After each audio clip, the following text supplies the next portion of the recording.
शनिवार को प्रदेश महिला कांग्रेस की नई अध्यक्ष रीना बोरासी जिम्मेदारी संभालने के बाद पहली बार इंदौर पहुंची, जहां उन्होंने देवी अहिल्या की प्रतिमा पर माल्यार्पण किया। इस दौरान मौके पर बड़ी संख्या में उनके समर्थक मौजूद थे।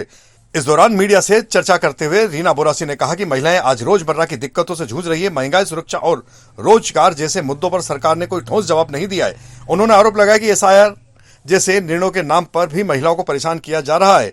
साथ ही उन्होंने कहा कि महिला कांग्रेस को वे संगठनात्मक रूप से और भी मजबूत बनाएगी तथा महिला हितों को लेकर सड़क से लेकर सदन तक लड़ाई लड़ी जाएगी। निश्चित रूप से पार्टी अब सभी युवाओं को मौका दे रही है। सबसे पहले उन्होंने मध्य प्रदेश कांग्रेस कमेटी के हमारे जीतू पटवारी जी को मौका दिया और उनकी टीम में ऐसे कई चेहरे, नए चेहरे लगातार आते जा रहे हैं जो युवा है, जोश के साथ काम करेंगे, कांग्रेस के लिए काम करेंगे। आज महिलाओं की हालत हम देख रहे हैं, पिछले 22 साल में बस से बदतर हो गई है मध्य प्रदेश की महिलाओं की हालत। बलात्कार में लगातार मध्य प्रदेश नंबर 1 होता जा रहा है। महिलाओं की वृद्धा पेंशन नहीं आ रही है जो बंद हो गई है। इनकी विधवा पेंशन नहीं आ रही। कई महिलाओं से मैं जब बात करती हूँ, मेरे क्षेत्र में भी जाती हूँ, सागर में जाती हूँ या मैं स्लम एरिया में भी जाती हूँ, तो कई महिलाएं परेशान है क्योंकि उनको जो अभी तक कांग्रेस के समय पे वृद्धा पेंशन और विधवा पेंशन मिलती जो बंद हो चुकी है। लाडली बहन योजना में भी मैं बात करूंगी कि मैं कई बहनें मेरी ऐसी हैं जिनको चुनाव के पहले लाडली बहन योजना का लाभ मिलता था, पर चुनाव होने के बाद जब सत्ता मिल गई भाजपा को, तो उसके बाद अलग अलग कारणों से इनके नाम इस योजना के से हटा दिए गए हैं। तो उन बहनों से जब मैं मिलती हूँ उनको तकलीफ होती है कि हमें ठगा हुआ, वो महसूस करती है। तो उनकी आवाज़ बनूंगी और 3000 का जो उन्होंने वादा किया था 2 साल पहले सत्ता में आने के पहले, जो अभी तक पूरा नहीं हुआ है, उसको बढ़ चढ़ के उठाऊंगी और इन महिलाओं के खाते में 3-3 हज़ार रुपये में डलवाऊंगी। इंदौर पुलिस कमिश्नर संतोष कुमार सिंह के द्वारा आपराधिक गतिविधियों में लिप्त 2 दर्जन से अधिक बदमाशों के खिलाफ कार्रवाई की गई है। एसीपी राजेश दंडोतिया ने बताया कि सदर बाजार निवासी जुनेद पिता मजहर, आजाद नगर क्षेत्र निवासी नीरज पिता गणपत ठाकुर, भौरकुआ थाना क्षेत्र निवासी राजकमल बोरासी और रोशन बोरासी, दोनों निवासी त्रिवेणी नगर को इंदौर सहित आसपास की जिलों की सीमा से 6 माह के लिए जिला बदर किया गया है। वहीं 19 अन्य बदमाशों के खिलाफ प्रतिबंधात्मक आदेश जारी किए गए हैं। इंदौर जिले में मतदाता सूची के विशेष गहन पुनर्निरीक्षण अभियान को तेज गति देने के लिए जिला कलेक्टर शिवम वर्मा की पहल पर बहुमंजिला इमारतों और बस्तियों में कॉलेज के विद्यार्थियों की मदद से विशेष शिविर लगाए जा रहे हैं।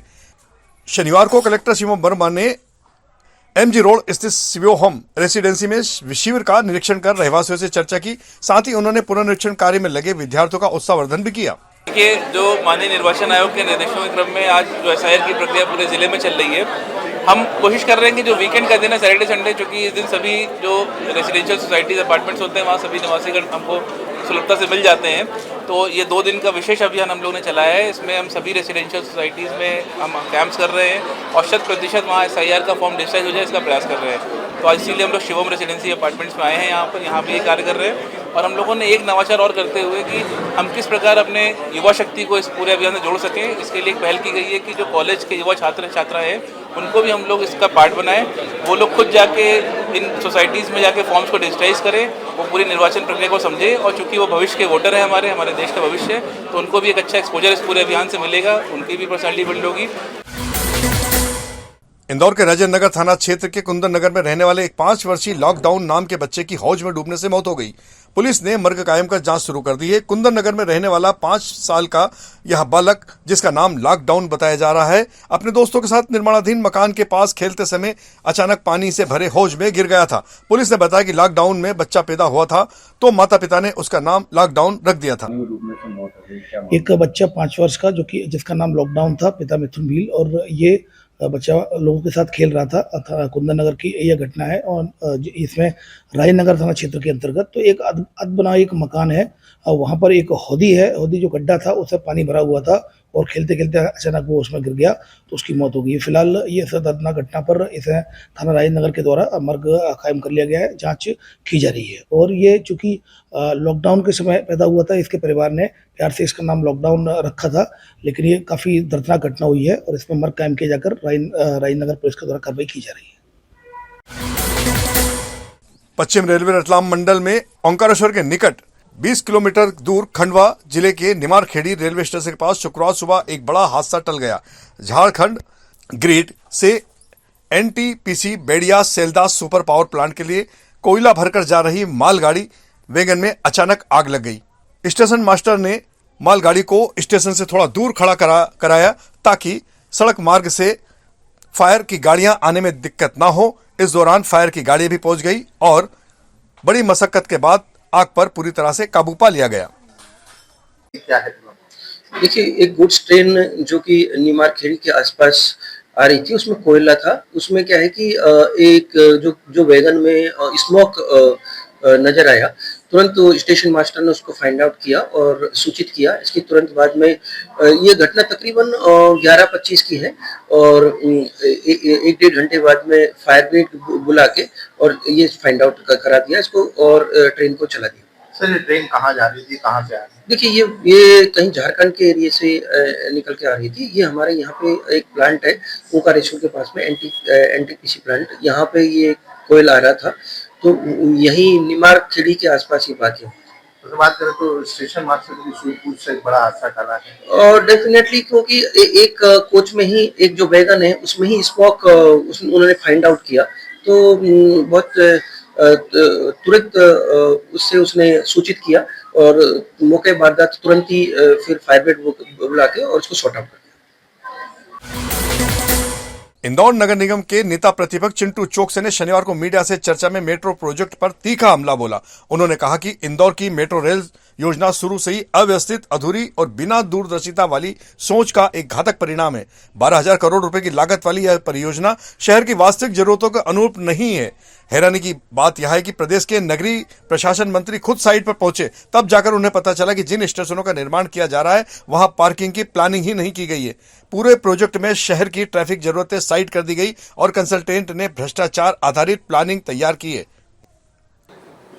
कांग्रेस पार्टी को ऐसा लगता है कि वर्तमान में जिस स्वरूप में मेट्रो को लाया जाना था, वो स्वरूप मेट्रो का खत्म हो चुका है। आज अगर हम बात करें कि मेट्रो एयरपोर्ट से लेके तो खजराने चौराहे तक काम चल रहा है, जो 7,500 करोड़ का प्रोजेक्ट था वो आज 12,000 करोड़ का हो गया है। और खजराना से लेके अगर हम एयरपोर्ट तक की बात करें तो मुझे लगता है कि काम करते करते करते ये प्रोजेक्ट 20-25 हज़ार करोड़ से भी ज़्यादा का पहुंच जाएगा।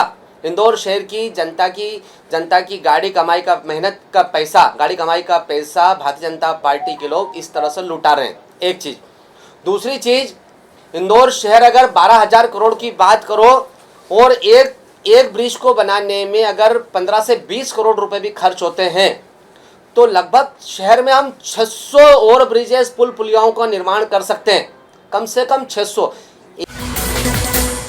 इंदौर क्राइम ब्रांच की टीम ने अवैध मादक पदार्थ ब्राउन शुगर के साथ कुटिया नागदा जिला उज्जैन निवासी अब्दुल खालिद पिता मोहम्मद इलियास को लोखंडे पुल इंदौर से गिरफ्तार कर उसके पास से 50 ग्राम से ज्यादा ब्राउन शुगर बरामद की है। एसीपी राजेश दंडोतिया ने बताया कि आरोपी का काम वाहन चलाना है, बाहर से अवैध मादक पदार्थ लाकर वह अन्य जिलों में बेचने का कार्य कर रहा था। इन्वेस्टमेंट के नाम पर ठगी की वारदात कर पिछले लंबे समय से फरार चल रहे गुजरात राज्य के 2 शातिर बदमाशों को इंदौर क्राइम ब्रांच की टीम ने गिरफ्तार करने में सफलता अर्जित की है। एसीपी राजेश दंडोतिया ने बताया कि फरियादी के साथ लगभग 60 लाख रुपए की ऑनलाइन ठगी की वारदात को आरोपियों ने अंजाम दिया था। इसके पूर्व क्राइम ब्रांच ने हरियाणा और महाराष्ट्र से 4 अन्य बदमाशों को भी इसी मामले में गिरफ्तार किया है। पकड़े गए दोनों आरोपियों के नाम अनुराग और मनीष भट्ट बताए जा रहे हैं। इनके अन्य साथियों की अभी तलाश बाकी है। शनिवार को international school of business administration के विद्यार्थियों ने इंदौर पुलिस कंट्रोल रूम का भ्रमण कर वहां की कार्य व्यवस्थाओं के मामले में जानकारी ली। वरिष्ठ पुलिस अधिकारियों के द्वारा विद्यार्थियों को समझाया गया कि किस तरह से इंदौर पुलिस कार्य करती है, सीसीटीवी सर्विस लॉन्च और डायल 100 की सेवा का संचालन सहित अन्य कार्य किस तरह से होता है। इस अवसर पर अतिरिक्त पुलिस आयुक्त अमित सिंह, पुलिस उपायुक्त प्रमोद सोनकर, कंट्रोल रूम प्रभारी एसीपी दिनेश सिंह ठाकुर सहित अन्य अधिकारी मौजूद थे।